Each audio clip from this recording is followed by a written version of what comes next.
Para iniciar con las exposiciones magistrales, tenemos a través de videoconferencia desde la ciudad de Ginebra a Fernando Pierola y a Cristian Vidal, consejero senior del Centro de Asesoría Legal en Asuntos de la Organización Mundial de Comercio, un organismo que asesora a los países pobres y en vías de desarrollo para que obtengan el total conocimiento de sus derechos y obligaciones bajo el marco legal de la OMC y puedan tener igualdad de oportunidades para defender sus intereses en procesos de disputa dentro del Organismo Mundial del Comercio.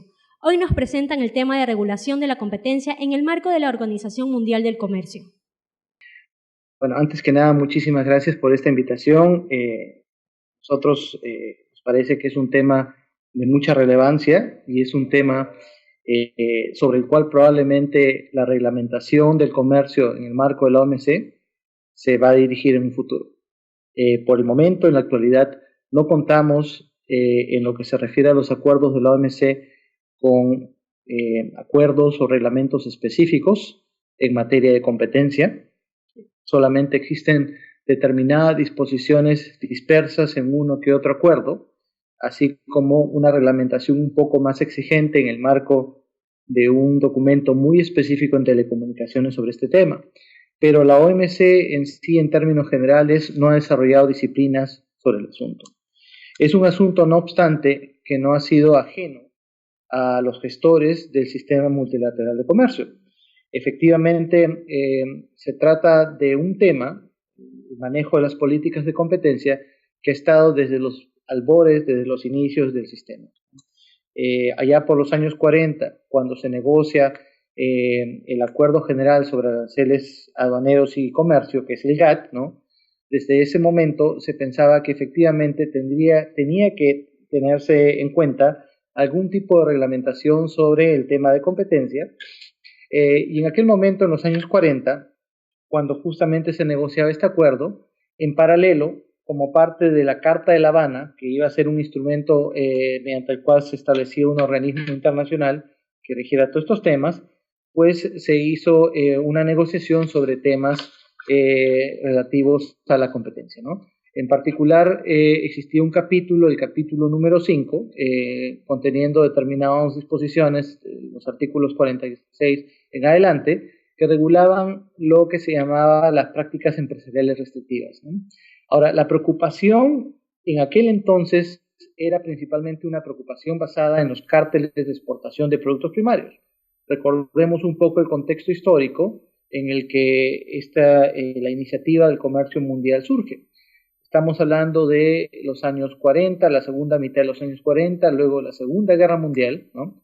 Se consideraba que efectivamente una de las causas que propició la guerra eran las limitaciones que existían o la discriminación en el comercio internacional.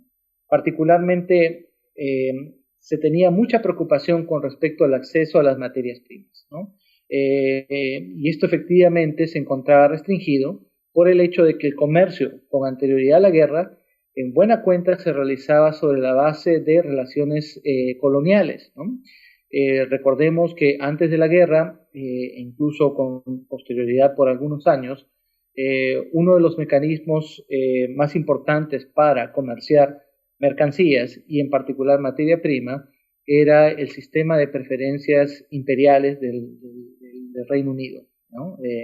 Y también, desde luego, las otras potencias beligerantes en la guerra tenían también determinados tipos de canalización del comercio que impedían un libre flujo de mercancías. Entonces, cuando surge el GATT, allá por los años 40, hacia fines de los años 40, se buscaba eso, se buscaba eliminar las restricciones que pudiera existir al acceso de productos primarios, y se había identificado que uno de los problemas centrales, adicionalmente a las trabas burocráticas, era la existencia de cárteles en la exportación de productos, ¿no? Sabemos bien que esta reglamentación no prosperó, ¿no? Hubo un veto sobre la Carta de La Habana y al final de cuentas nos quedamos simplemente con el Acuerdo General sobre Aranceles Aduaneros y Comercio de 1947, ¿no? El acuerdo como tal, el GATT, es un acuerdo que se basa en los actos gubernamentales, es decir, el objeto de regulación es básicamente la capacidad que tienen los estados para digamos, administrar sus políticas de comercio internacional, así como otras políticas que no son necesariamente comerciales, pero que puedan afectar el comercio. Esto lo menciono porque efectivamente cuando estamos hablando de un tema de políticas de competencia, nos estamos refiriendo a un objeto de reglamentación distinto. Cuando hablamos de competencia, hablamos de la imposición de reglamentos o disciplinas, particularmente sobre prácticas de particulares, del sector privado, ¿no?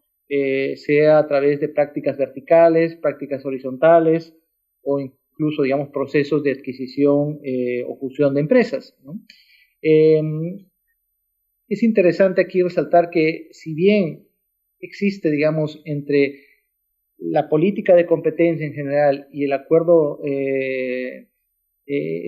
general de comercio, una filosofía común, no obstante la reglamentación es distinta en cuanto a lo que se refiere a lo que es el objeto en sí de las disciplinas. Me explico de mejor manera.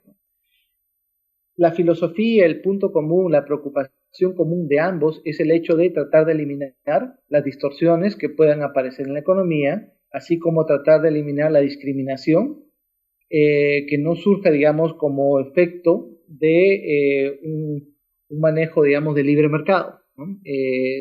Por ejemplo, la discriminación que puede surgir como resultado de prácticas verticales anticompetitivas, ¿no? Sin embargo, esa preocupación se mantiene tanto en términos generales en el área de política de competencia, así como en el marco del GATT, ¿no? Sin embargo, el objeto de reglamentación es distinto. Para nosotros, en el marco de la OMC, el único tema que puede ser objeto de una disciplina o de algún tipo de sanción, incluso, es el tema de los actos de gobierno. Es decir, si no existe un elemento de atribución de determinada práctica al gobierno, simplemente no puede ser objeto de examen o no puede ser objeto de atención por parte de la reglamentación actual de la OMC, ¿no? Y eso es justamente algo que ha establecido hasta la fecha una distancia entre el manejo de estos temas en la OMC y el manejo de las políticas de competencia. Diría, en general, no existe esta reglamentación, pero sí existen algunas disposiciones específicas en determinados acuerdos que en cierta forma infunden, en cierta forma insertan criterios de competencia en cuanto a el manejo de política comercial, ¿no? En mercancías, por ejemplo, contamos con una disposición que es el artículo 17 del GATT, ¿no? Que se refiere a la reglamentación sobre las empresas comerciales del Estado. Lo que establece esta disposición específica es que cuando un determinado miembro de la OMC decide reservarse el derecho para realizar la importación de determinado producto, ¿no? Al momento en el cual hace las adquisiciones o las compras, ¿no? En el marco de la importación, tiene que basarse sobre criterios o sobre consideraciones eminentemente comerciales y tiene que basarse en los principios generales de no discriminación. ¿Esto qué significa en buena cuenta? Significa que pues se tiene que tomar en cuenta el precio, la calidad, ¿no? Las decisiones no pueden estar basadas en otro tipo de consideración ajena a las bondades o el atributo del producto en cuestión, ¿no?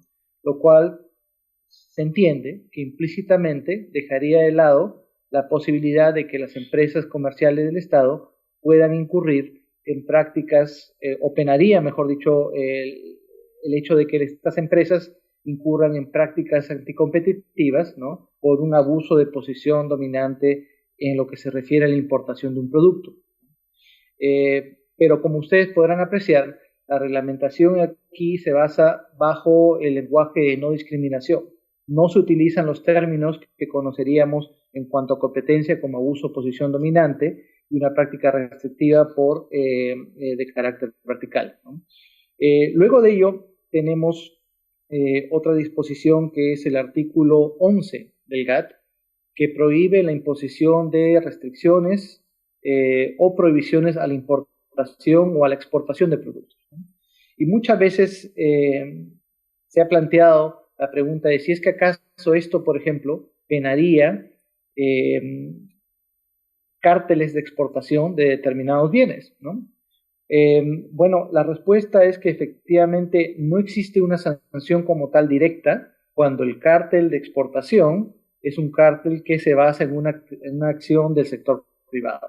Es decir, si se tratan de empresas que realizan este tipo de prácticas, esto no se encuentra cubierto por el artículo 11. No obstante, aquí viene, digamos, justamente la sutileza que ilustra el punto inicial que mencionaba del tema de la atribución. Si se logra constatar de que efectivamente este tipo de prácticas de alguna forma puede ser atribuida al Estado, por ejemplo, que el Estado incentive o aliente la existencia de este tipo de cárteles, entonces eso sí podría ser un tipo de conducta que esté penado bajo el artículo 11 y que eventualmente lleve alguna suerte de condena o de sanción en el marco del sistema de la OMC. Aquí hay un caso muy interesante, es un caso que se remonta a fines de los años 80, el caso se llama Japón Semiconductores, ¿no? Y fue una disputa en la cual por una parte teníamos a la Unión Europea, por otro lado teníamos a Japón, ¿no?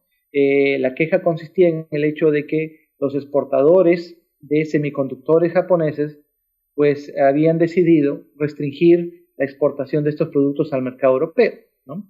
Ahora, los semiconductores son productos de interés para el sector de la alta tecnología, puesto que sirven como insumos para la elaboración de diversos productos, particularmente en el área de la electromecánica. La gran pregunta que surgía es si es que acaso este acto, este tipo de coordinación por parte de los exportadores, podía verse de alguna forma atribuida al Estado japonés, es decir, si es que el gobierno se encontraba en el fondo detrás de este tipo de práctica. Y la respuesta a la que llegó el grupo especial, el panel que evaluó este asunto en su momento, fue que efectivamente sí era así, ¿no? Es decir, que detrás de este accionar del sector privado, el gobierno realizaba una suerte de incentivo para que esto se llevara a cabo, ¿no? Entonces, como podrán ustedes apreciar, por ejemplo, en este caso, la práctica del sector privado como tal puede ser muy cuestionable a la luz de las políticas de competencia en general, pero para el ordenamiento jurídico de la OMC solo lo va a hacer en tanto que se refleje un tipo de acción o un tipo de incentivo por parte del gobierno. La OMC solamente regula la acción del gobierno y en tanto que la acción del gobierno afecta el comercio internacional. Entonces, aquí he mencionado dos disposiciones, el artículo 17, por una parte, que regula las empresas comerciales del Estado, el artículo 11 en cuanto a la existencia de cárteles, ¿no? Siempre y cuando exista una posibilidad de atribución al Estado, ¿no? Existe una disposición, una tercera disposición que ha dado pie a debate académico sobre la aplicación o sobre, digamos, el sometimiento de reglamentaciones de competencia al GATT, y este es el artículo 23.1b del GATT, que se refiere a la posibilidad de que se planteen reclamos ante el sistema multilateral de comercio sobre la base de lo que se conoce como anulación o menoscabo de ventajas sin que exista una violación de por medio, ¿no? ¿De qué estamos hablando? Básicamente estamos hablando de la posibilidad de quejarse en la OMC, ¿no? Con respecto a una acción o una conducta de gobierno sin que esta acción sea de por sí ilegal, ¿no? Esto es algo que teóricamente se permite. En la práctica, hasta el momento, en el marco de la OMC, nunca se ha dado un reclamo que haya sido exitoso en este contexto, ¿no? Y justamente algunos académicos han planteado la pregunta si es que acaso la inacción por parte de un miembro de la OMC en cuanto a sancionar prácticas anticompetitivas podría de alguna manera casar bajo esta causal de acción, que es el artículo 23.1, ¿no? Del 1b del GATT, ¿no? No existe una respuesta clara al respecto, ¿no? Lo que se evalúa en este caso es la existencia o la protección de expectativas legítimas, ¿no? Pues en ese supuesto habría que ver si es que efectivamente la inacción en cuanto a la sanción de prácticas anticompetitivas de alguna forma va en contra de las expectativas legítimas de los países cuando se negoció el acuerdo. Si eso fuera así, entonces podría tal vez prosperar un caso. Entonces, en mercancías, las disposiciones que regulan el tema de competencias son muy limitadas. Particularmente estamos hablando de dos en términos generales, el artículo 17 y el artículo 11. Luego de ello, en el marco de servicios, la OMC regula no solamente mercancías, sino también servicios y la propiedad intelectual. En el marco de servicios sí encontramos algo un poco más elaborado, ¿no? En el marco de servicios contamos al menos con dos disposiciones que se encargan de la reglamentación de temas de competencia, ¿no? En el Acuerdo General sobre el Comercio de Servicios, ¿no?, contamos con el artículo 8 del GATS, el artículo 8 del Acuerdo General sobre Comercio y Servicios, establece ciertas disciplinas con respecto a monopolios y proveedores exclusivos de servicios. ¿De qué estamos hablando? ¿A qué nos referimos en este contexto? Bueno, como bien lo sabemos, la reglamentación sobre servicios puede ser una reglamentación muy vasta, ¿no? Cuando hablamos de servicios, estamos hablando de objetos que son intangibles, ¿no? Objetos que por oposición a las mercancías pues no tienen un contenido físico, un continente físico, mejor dicho, ¿no? Y en ese caso es muy bien sabido que en algunos servicios, por la propia naturaleza del servicio, existen monopolios naturales, ¿no? Cuando estamos hablando, por ejemplo, de el abastecimiento de servicios de telecomunicaciones, usualmente vamos a tener, digamos, una entidad que va a contar con la infraestructura básica para la realización de, en cuanto, digamos, al establecimiento de redes de telecomunicaciones, ¿no? Y esto es así. Lo mismo sucede con las utilidades públicas, pues puede suceder de la misma forma con la electrificación o con los servicios de agua, ¿no? Bueno, ante esas circunstancias, el Acuerdo General de Servicios reconoce que efectivamente hay casos en los cuales, digamos, los monopolios o los proveedores exclusivos de servicios van en sí a detentar la actividad que de otra forma sería actividad de regulación del Estado, ¿no? Y es por ello que las disciplinas previstas en el artículo 8 del Acuerdo de Servicios tratan de imponer sobre estos monopolios o proveedores exclusivos las obligaciones que de otra manera debería tener el Estado, ¿no? En particular, se exige que cuando existan, digamos, monopolios para determinados servicios, estos monopolios deben cumplir con los principios generales de no discriminación, ¿no? Es decir, no discriminación en cuanto a la provisión de servicios o en cuanto, digamos, a la adquisición de servicios por parte de proveedores de otros países, ¿no? Y también, digamos, deben cumplir con las obligaciones que de otra forma le incumbirían al Estado en cuanto a lo que se refiere al acceso al mercado, ¿no? El proveedor que ejerce una posición monopólica no debería establecer barreras al acceso al mercado, ¿no?, para los proveedores de otros países, ¿no?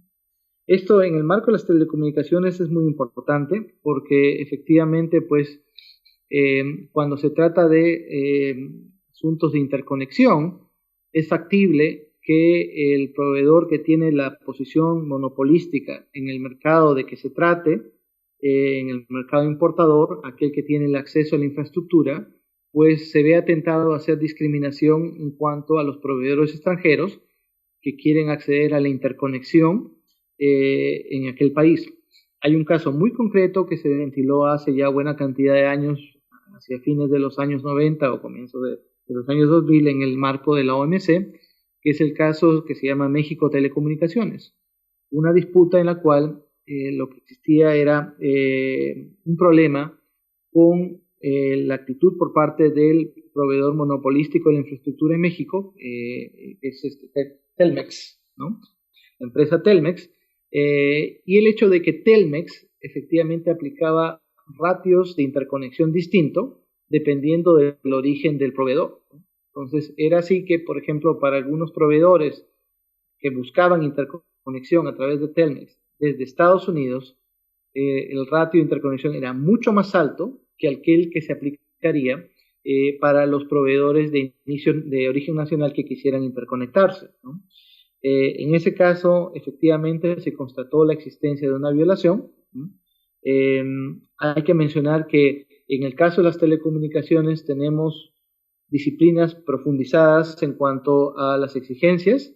Existe un documento que se llama el documento referencial, en inglés se conoce como el reference paper, ¿no?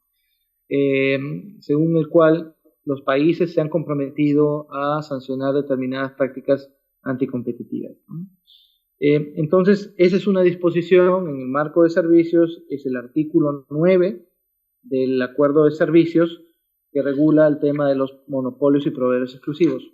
Luego de ello tenemos otra disposición que es el artículo, perdón, había dicho el artículo 9, me corrijo, era el artículo 8, me refería al artículo 8. Luego de ello tenemos otra disposición que es el artículo 9, ahora sí me refiero a esta disposición con propiedad, que justamente cubre cualquier otro tipo de circunstancia en la cual no nos encontremos ante una situación de proveedores monopolistas, ¿no? El artículo 9 prevé efectivamente que cuando existan prácticas que colisionen con una libre competencia en el mercado, ¿no?, se podrá llevar a cabo un procedimiento de consultas. Ahora, no existe como tal una sanción efectiva contra este tipo de prácticas, el acuerdo no lo prevé, ¿no? Las disciplinas son un poco más flexibles que con respecto al artículo 8 y los monopolistas, ¿no? Y el único remedio que se prevé en este caso es la posibilidad de entablar consultas con respecto a entre los países en los que se da esta práctica, ¿no? Luego de ello, si nos movemos al área de la propiedad intelectual, lo que podemos constatar es que en el área de propiedad intelectual existen al menos dos disposiciones que tratan el tema o problemas relativos a la libre competencia que podrían surgir sobre la base de o con respecto a la protección de derechos de propiedad intelectual. Estas disposiciones son los artículos 31 y el artículo 40 del acuerdo de los ATPIC, es decir, el acuerdo sobre los derechos de propiedad intelectual relacionados con el comercio, ¿no? La primera disposición, el artículo 31, es una disposición que establece las circunstancias en las cuales el Estado puede autorizar la emisión de licencias obligatorias con respecto al uso de patentes, ¿no? Se prevén determinados requisitos que se deben de cumplir para efectos de salvaguardar el derecho de los titulares de la patente, que se estaría viendo, digamos, en esta forma licenciada o autorizada para el uso por parte de un tercero. Y en ese marco existe una disposición concreta, es el artículo 31K, ¿no?, según el cual se permite soslayar o se permite dejar de lado algunos de estos requisitos en lo que se refiere particularmente a contar con el consentimiento del titular cuando se tengan que imponer este tipo de licencias obligatorias como resultado de un proceso judicial o administrativo en el que se hayan ventilado temas de prácticas anticompetitivas. Es decir, cuando el uso de la patente dé lugar a alguna suerte de traba o restricción a la libre competencia en el mercado, se permite que por excepción se pueda forzar una licencia obligatoria para la utilización de esta patente y en ese sentido dejar de lado algunos requisitos vinculados al consentimiento que de otra forma se debería contar, con el que se debería contar por parte del titular de la patente, ¿no? Esa es la primera disposición. Y luego de ello, la segunda disposición, que también reconoce la necesidad de flexibilizar en algunos supuestos la protección a los derechos de propiedad intelectual cuando se pueden dar prácticas anticompetitivas en el mercado, es el artículo 40 del acuerdo sobre los ATPIC, sobre los derechos de propiedad intelectual relacionados al comercio, ¿no?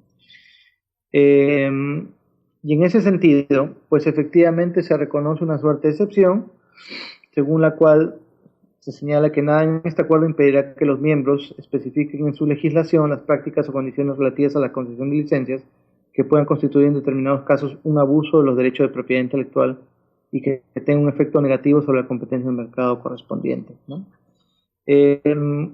Son disposiciones programáticas que tienen un carácter general. Los remedios que se establecen en el caso de las licencias obligatorias es efectivamente, digamos, dejar de lado estos requisitos de consentimientos, como lo mencioné. En el otro caso, en el caso del artículo 40, es básicamente una disposición que reconoce esta posibilidad de dejar de lado la protección de la propiedad intelectual que de otra forma correspondía, y establece un mecanismo de consultas para efectos de tratar de salvar este tema, ¿no? Esto es en términos generales la reglamentación que tenemos en el marco de la OMC sobre el tema de prácticas anticompetitivas. Es un asunto que en algún momento dio origen a determinados mecanismos de negociación, ¿no? Lamentablemente, pues estos mecanismos no han prosperado, se han quedado, digamos, rezagados con respecto a otros temas que sí han sido del interés por parte de los miembros.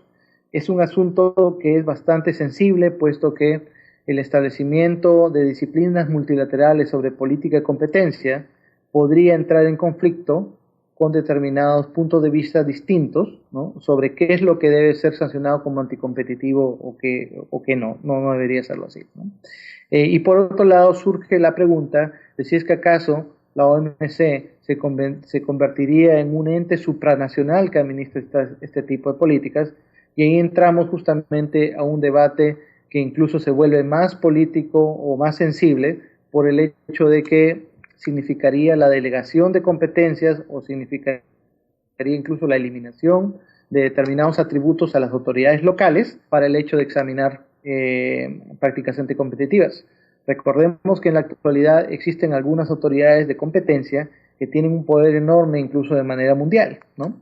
Como bien sabemos, cuando existe, por ejemplo, investigaciones con respecto a la adquisición de estas empresas .com, ¿no?, las empresas informáticas, hay algunas jurisdicciones en que se rogan la posibilidad de investigar a nivel mundial cuáles serían los efectos anticompetitivos de este tipo de transacciones, ¿no? Entonces es un tema que se ha vuelto muy sensible en ese sentido, ¿no?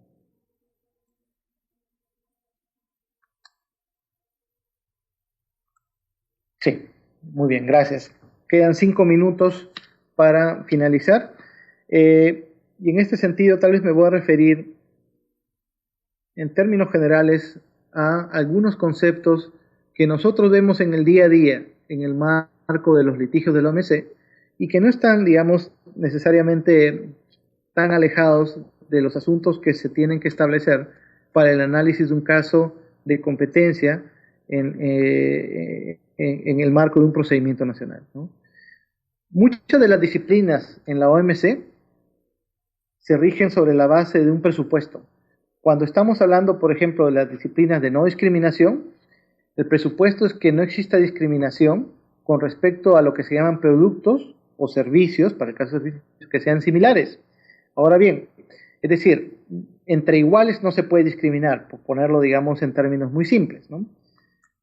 ¿Qué es lo que representa en el fondo este análisis de similitud? Es un tema, digamos, que en el día a día, en los casos, pues para nosotros es objeto de litigio, no existe un criterio establecido, pero en términos económicos estamos hablando en el fondo de la determinación de un mercado relevante. Es decir, cuando hablamos de productos similares o de servicios similares, lo que se ha enfatizado en la jurisprudencia de la OMC es el hecho de que estamos hablando de productos o servicios que se encuentran en una relación de competencia entre sí. Y cuando hablamos de relación de competencia, efectivamente estamos hablando de la determinación o la definición de un mercado, de un mercado relevante, ¿no?, para efectos de la explicación de las disciplinas, ¿no? En este contexto, en el marco de la casuística, por ejemplo, en algunos supuestos, determinados grupos especiales han tenido que recurrir al análisis de elasticidad cruzada de precios, ¿no?, que es algo que, por ejemplo, se utiliza en el día a día en las investigaciones de libre competencia para efectos de determinar el mercado relevante, ¿no? Esto sucede muy a menudo cuando estamos ante casos de discriminación de carácter tributario, ¿no?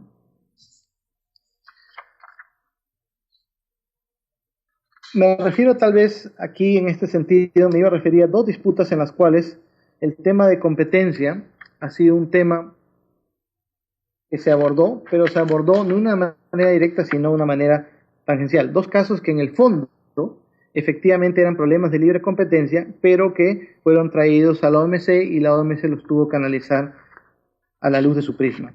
Uno de ellos era el caso de Argentina, cueros y pieles. Es una disputa en la cual, digamos, la Unión Europea se quejaba por el hecho de que Argentina establecía determinado tipo de exigencia de monitoreo al momento en el que se declaraban los cueros y las pieles que tenían que ser objeto de exportación.